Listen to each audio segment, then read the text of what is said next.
Communication is at the heart of human interaction. But do men and women really communicate in fundamentally different ways? A common perception is that men and women communicate so differently, they might as well be from different planets. This popular idea was famously captured in the men are from Mars, women are from Venus analogy. There are indeed observable patterns in how men and women tend to communicate. Research has identified several differences in communication styles, such as women often apologizing more and seeking consensus, while men may avoid apologies and seek dominance. Popular media often exaggerates these differences for comic effect. While this cartoon humorously portrays women as speaking directly and men as processing through complex filters, real communication is far more nuanced. It's important to recognize that many differences in communication styles are influenced by cultural norms and social expectations rather than inherent biological differences. How we communicate is shaped by socialization, cultural context, and individual personality traits. As we explore this topic, two key questions emerge. How different are men's and women's communication styles really? And what are the underlying psychological, social, and cultural factors that influence these differences? Throughout this presentation, we'll examine the research on gender communication differences, separating stereotype from reality, while exploring how understanding these patterns can improve our interactions. Concrete and abstract language represent two distinct ways we frame our thoughts and communicate with others. Research suggests that women and men often differ in how they frame their thoughts through language.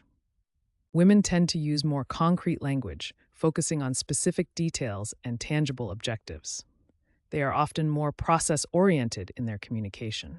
Men, on the other hand, often use more abstract language, focusing on overarching goals and broader purposes. Their communication is frequently outcome-oriented.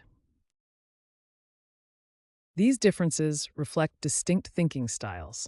Concrete thinking is closely connected to observable objects and experiences, while abstract thinking allows for generalizations and classifications. Let's see how these differences might play out in a project planning scenario. When planning a project, those using concrete language might focus on specific tasks, timelines, and individual responsibilities. Those using concrete language might say, "We need to complete the report by Friday. First, let's gather data from last quarter. Sarah will design the graphics, and we'll meet daily to check progress." In contrast, those using abstract language might say, "This project will enhance our market position. We should focus on innovation. The team needs to think strategically, and success means changing the industry." These different communication styles have important implications. Different styles can complement each other, but miscommunication can occur when styles clash. Effective teams need both perspectives, and the appropriate style may depend on context. Each language style has situations where it's particularly beneficial. Concrete language excels when executing detailed plans, following precise instructions, troubleshooting problems, and teaching technical skills. Abstract language is valuable for setting vision and direction, motivating diverse teams, strategic planning, and creative problem solving.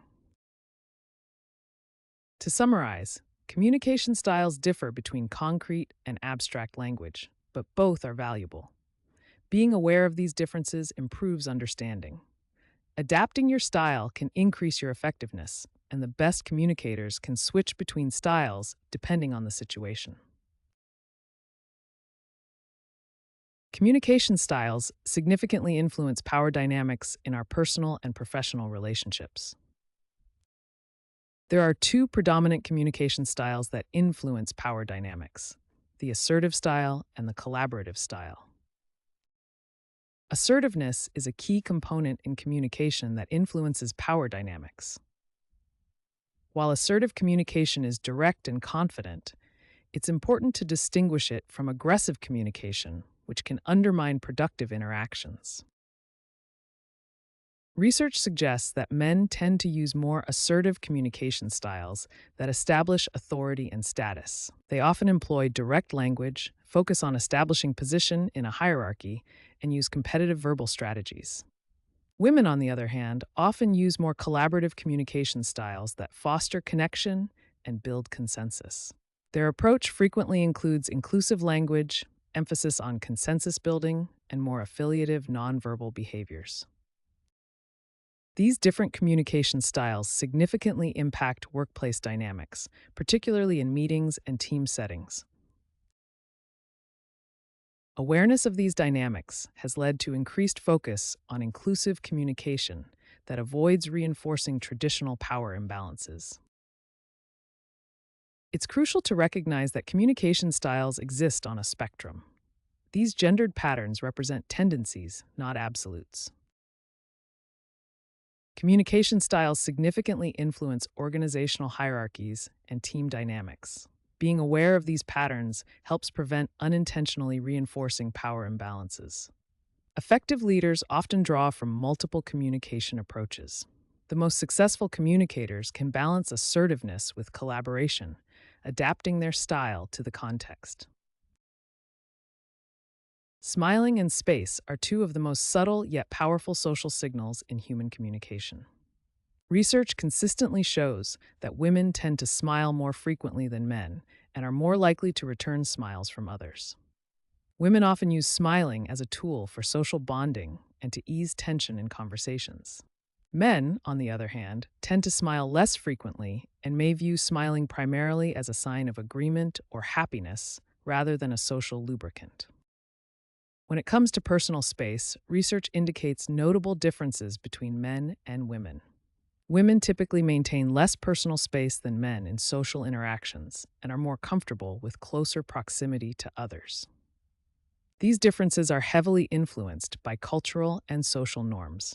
Women are often socialized from a young age to be more accommodating, warm, and approachable, behaviors that manifest in more frequent smiling and comfort with closer proximity. Men, conversely, are frequently socialized to maintain larger personal space as a sign of autonomy and independence.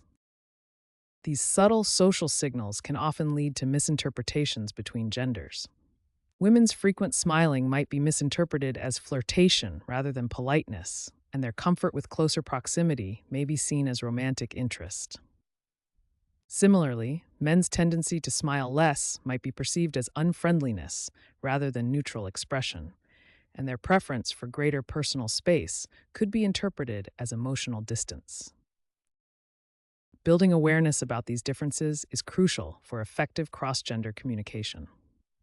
It's important to recognize these differences without judgment, taking into account both cultural context and individual preferences. Being mindful of personal space preferences and avoiding overinterpretation of smiling behavior can help prevent misunderstandings in personal and professional interactions. In professional meetings, not everyone gets equal time to speak.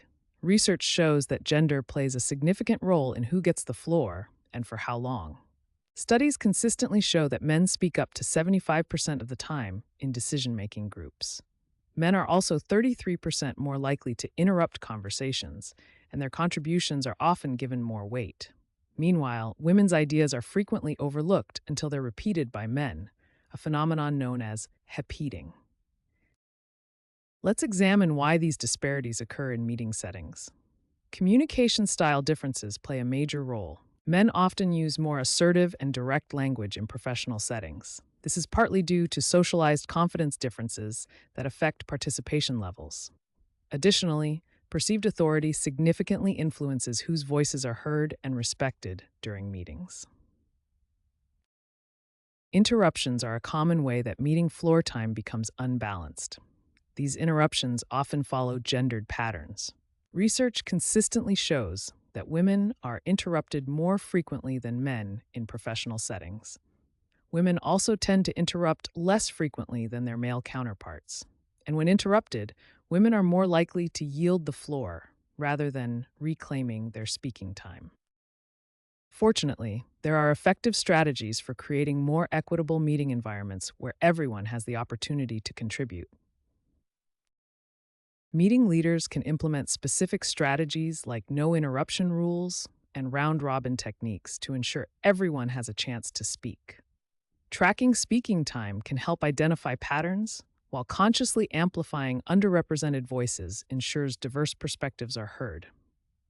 All participants can contribute to more equitable dynamics by being aware of their own speaking patterns, practicing active listening, acknowledging others' contributions, and inviting quieter colleagues to share their thoughts.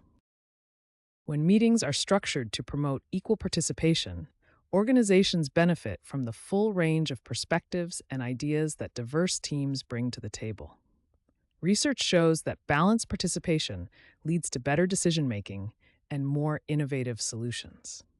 Creating equitable meeting environments isn't just about fairness, it's about achieving better outcomes. The way men and women communicate isn't just based on biology, it's deeply influenced by socialization and cultural norms.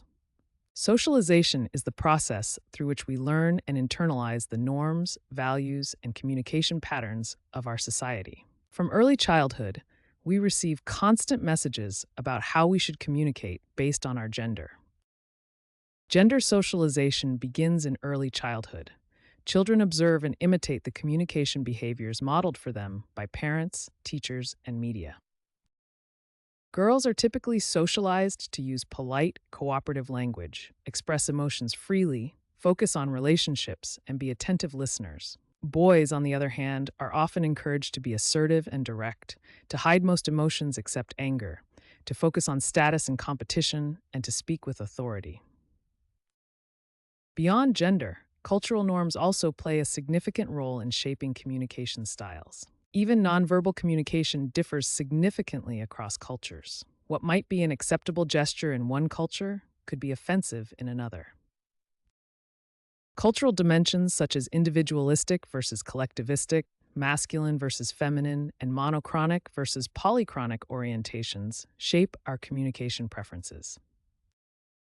These gender communication patterns, such as women apologizing more frequently or men seeking dominance, emerge from years of socialization, not inherent biological differences.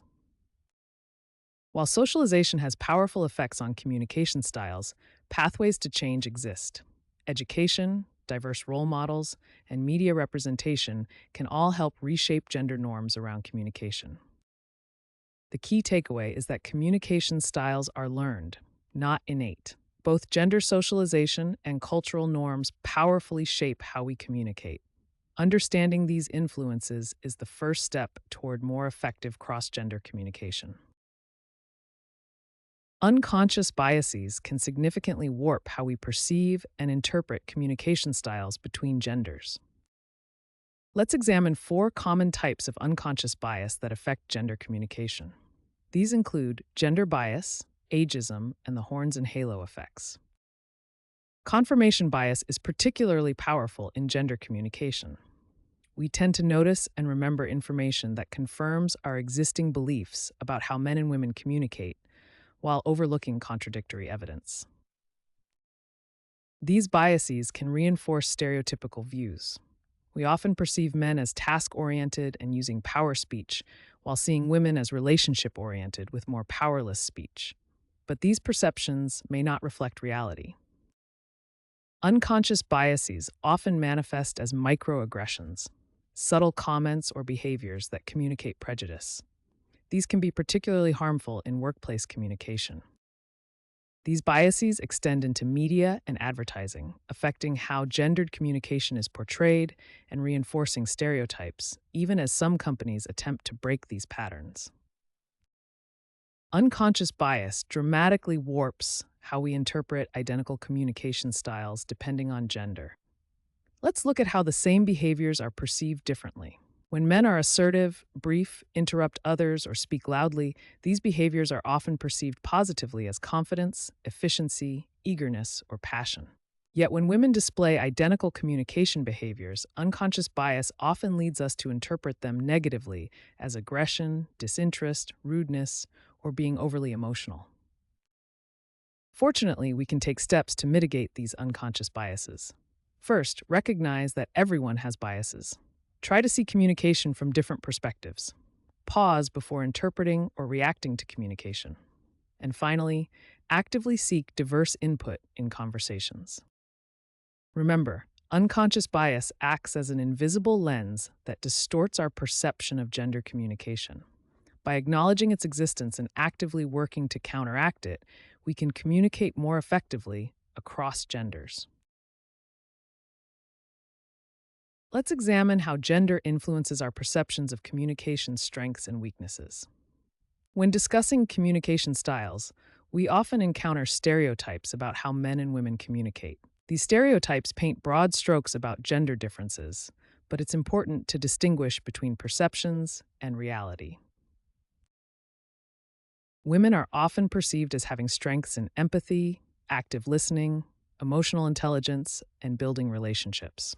However, they're also stereotypically viewed as being overly emotional, lacking authority, communicating indirectly, and apologizing too frequently.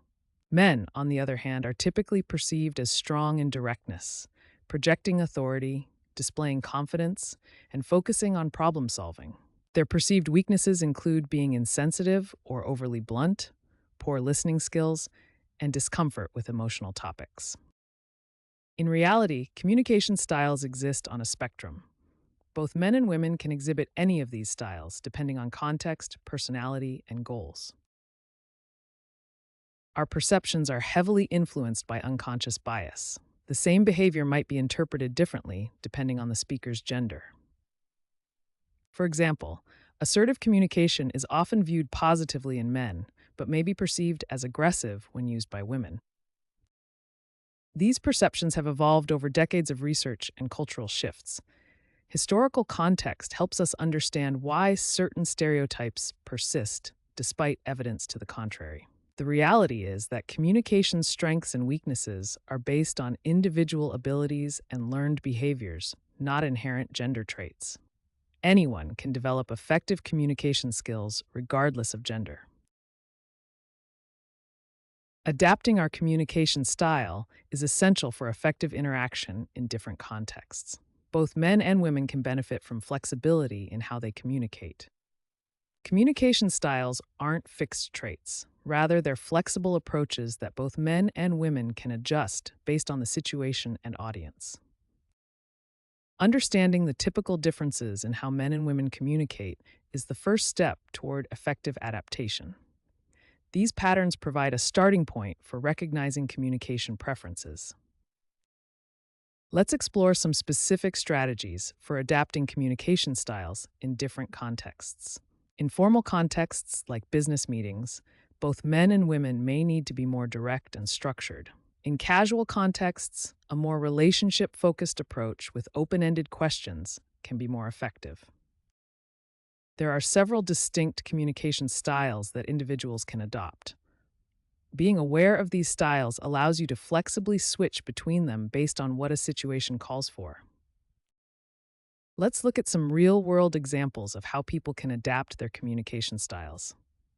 A typically direct male manager might adopt a more collaborative approach when seeking feedback from team members. Meanwhile, a relationship-focused female executive might use more direct, data-driven communication when presenting to the board of directors. In the workplace, knowing when to be assertive versus when to take a more collaborative approach can significantly impact your effectiveness. The goal is to avoid passive or aggressive extremes while maintaining authenticity. Adaptation isn't limited to verbal communication. Nonverbal cues like body language, facial expressions, and eye contact can also be adjusted for different situations. Being mindful of these signals enhances your overall communication effectiveness. To summarize, flexibility in communication style leads to greater success in both professional and personal contexts.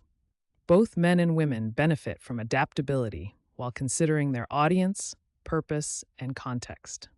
Practice different approaches to build versatility, but always maintain authenticity while adapting your style. Bridging the gap between different communication styles requires both understanding and empathy. The first step is to recognize that men and women often have different communication goals and approaches. It's crucial to acknowledge that these variations in style aren't wrong or problematic. They're simply different approaches to achieving connection. Remember that communication styles exist on a spectrum rather than as rigid binary categories. Many people use elements of both approaches. Empathy creates a critical bridge between different communication styles. It allows us to understand others' perspectives even when they differ from our own. Try to understand the intent behind someone's communication rather than focusing only on their delivery style. Pay attention to what is being communicated, not just how it's being said. The message is often more important than the method. Active listening is essential for bridging communication gaps. These techniques can help ensure mutual understanding. When you're uncertain about someone's meaning, ask clarifying questions rather than making assumptions. Remember to pay attention to both verbal and nonverbal cues as they work together to convey the full message. Research suggests that women are often more skilled at reading nonverbal cues. Being aware of this difference can help bridge communication gaps. Men can enhance their communication effectiveness by consciously developing their ability to observe and interpret body language. Both genders benefit from increased awareness of nonverbal signals, which often communicate more than words alone. Let's explore some practical strategies for bridging communication gaps between different styles. For people who tend to be more task-oriented in their communication, allow time for relationship building, practice patience with details, and try to limit interruptions. For those who tend to be more relationship-oriented, consider stating main points first when conveying information, be direct when needed, and recognize others' need for autonomy. The key to effective communication across different styles is a combination of understanding, empathy, and active listening. Virtual communication has fundamentally changed how we interact in the workplace. Asynchronous computer-mediated communication offers several advantages. Text-based interactions allow time to compose thoughts, focusing on content over delivery style, and significantly reducing interruptions. Virtual platforms can potentially equalize gender dynamics by reducing visual gender cues, limiting interruption-based dominance, offering equal opportunity for contribution, and emphasizing merit of ideas over presentation style. Traditional workplaces, particularly those dominated by men, often feature communication patterns that can unintentionally favor male communication styles. Virtual environments can help balance these dynamics. Let's examine the advantages and challenges of virtual communication when it comes to gender equality. Virtual communication offers several advantages. It reduces interruptions, enables text-based assessment of ideas on their merits, provides structured turn-taking, eliminates physical intimidation, and gives everyone time to formulate thoughtful responses. However, challenges exist: loss of important nonverbal cues, unequal access to technology, new forms of dominance through technical expertise, and disproportionate Zoom fatigue affecting women more than men, according to research. Research offers interesting insights. Stanford found women experience more Zoom fatigue, while MIT observed more equal participation in text-based discussions. Harvard Business Review research indicates virtual teams often achieve better gender balance. The current trend toward hybrid models may offer the best of both worlds. In conclusion, virtual communication doesn't automatically eliminate gender differences, but it does create opportunities for more equitable interactions when implemented thoughtfully. Organizations should leverage these tools with awareness of both their benefits and limitations. Let's examine what the research data tells us about gender differences in communication patterns. Research has identified several key areas where men and women statistically differ in their communication behaviors. When we look at interruption patterns, the data shows significant differences. Women are interrupted nearly 3 times more often than men in professional settings and are 33% less likely to interrupt others. Men interrupt women 33% more frequently than they interrupt other men, often to assert dominance in the conversation. A comprehensive analysis of research studies shows at least 10 distinct ways men and women differ in their communication styles. These differences have been documented across various cultural contexts and age groups. Nonverbal communication shows some of the most significant statistical differences. Research shows women smile 2.5 times more frequently in social interactions and maintain eye contact 30% longer when listening. Men typically use about 20% more personal space in social and professional settings, while women use 2 to 3 times more hand gestures when explaining concepts. In professional meetings, significant statistical differences emerge in how men and women participate. This slide highlights key patterns in gender communication that have been documented in workplace studies. The data reveals that men speak approximately 75% of the time in decision-making meetings, even when gender representation is equal. Women are interrupted twice as frequently during presentations, and their ideas are attributed to male colleagues about 1/3 of the time. Studies also show that men's contributions are remembered 50% more often after meetings conclude. While these statistics reveal patterns in gender communication, it's important to understand the broader context. Research shows significant individual variation exists within gender groups. About 78% of documented differences appear to be influenced by socialization rather than biology. Awareness of these statistical patterns can help reduce unconscious communication biases. Interestingly, studies tracking communication styles across generations show some convergence of communication patterns in younger age groups, suggesting these differences may evolve over time. Linguist Dr. Deborah Tannen's research reveals that men and women often have different communication styles, neither inherently right or wrong, but serving different social purposes. Relationship expert Dr. John Gray notes that men tend to process stress internally, while women often prefer discussing challenges, creating different approaches to emotional communication. Professor Julia Wood explains that while research shows women are often more skilled at interpreting nonverbal cues, these differences are modest, with substantial overlap between individuals regardless of gender. A balanced view from a panel of communication specialists reveals that communication styles exist on a spectrum, not in binary categories. While psychological research does show subtle but measurable trends in how genders tend to approach communication, experts emphasize that individual variation is much greater than any gender-based differences. Communication between men and women can sometimes feel like navigating different languages. These practical tips can help women communicate more effectively with men. Tip number 1: be direct and concise. Men often prefer straightforward communication. Get to the point quickly with clear, specific language. Avoid lengthy explanations or excessive details that might seem like tangents. Tip number 2: focus on solutions. Many men tend to be problem solvers by nature. When discussing issues, lead with the problem and your proposed solution. Present action steps rather than just sharing emotions. When you need something, ask directly. Tip number 3: use assertive communication. Speak with confidence through both your words and body language. Practice using I statements rather than accusations. Be specific about your expectations and boundaries without being aggressive or passive. Tip number 4: respect the need for space. Many men process information internally and may need time before responding to emotional topics. Recognize when to step back and give processing time. For important conversations, consider scheduling them in advance. Tip number 5: focus on tangible outcomes.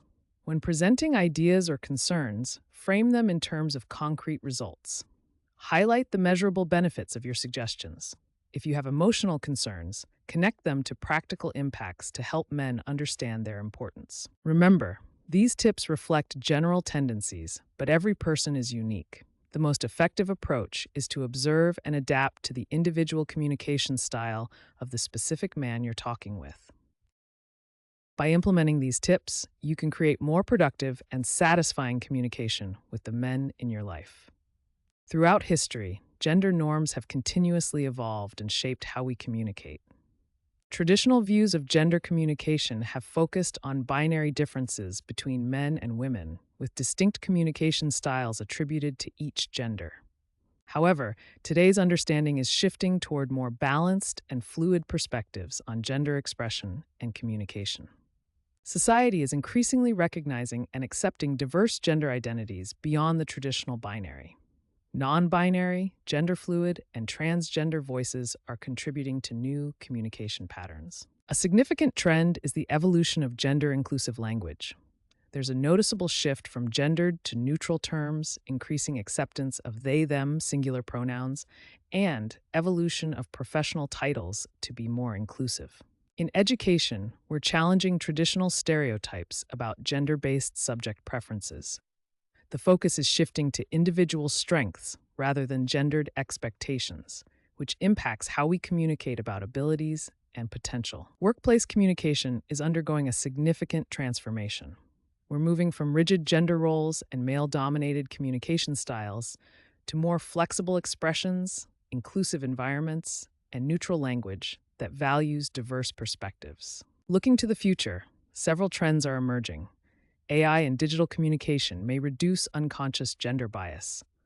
Corporate policies increasingly promote gender inclusivity. We're developing richer vocabulary for gender expression. And there's a growing focus on skills and competencies rather than gender-based communication traits. As gender norms continue to evolve, our communication patterns will reflect greater inclusion and diversity, ultimately enriching our collective discourse and creating more authentic ways of connecting with one another. Throughout this exploration of gender communication styles, we've discovered that men and women often approach communication differently. We've examined several key differences: how men tend to be more task-oriented while women are often more relationship-focused, how men engage in report talk while women prefer rapport talk, and how these styles influence workplace dynamics. It's crucial to understand that these differences are not absolute. Communication styles exist on a spectrum and are influenced by many factors beyond gender, including personality, culture, education, and individual experiences. The key is to embrace diversity in communication. We should recognize different styles as equally valuable, appreciate the strengths each approach offers, and learn to adapt our own style when needed for greater effectiveness. Finding common ground requires conscious effort. Through active listening, seeking clarification, and paying attention to both verbal and nonverbal cues, we can bridge communication gaps. Understanding the intent behind different communication styles helps us connect more effectively. As we move forward, let's remember that effective communication across gender lines is both an art and a science. By recognizing and respecting our differences while actively seeking common ground, we can build stronger relationships, more productive workplaces, and a more understanding society. Remember, the richness of human communication lies in its diversity. Our differences don't divide us, they complete us. By embracing our unique styles while finding common ground, we open the door to deeper understanding and more meaningful connections in all our interactions.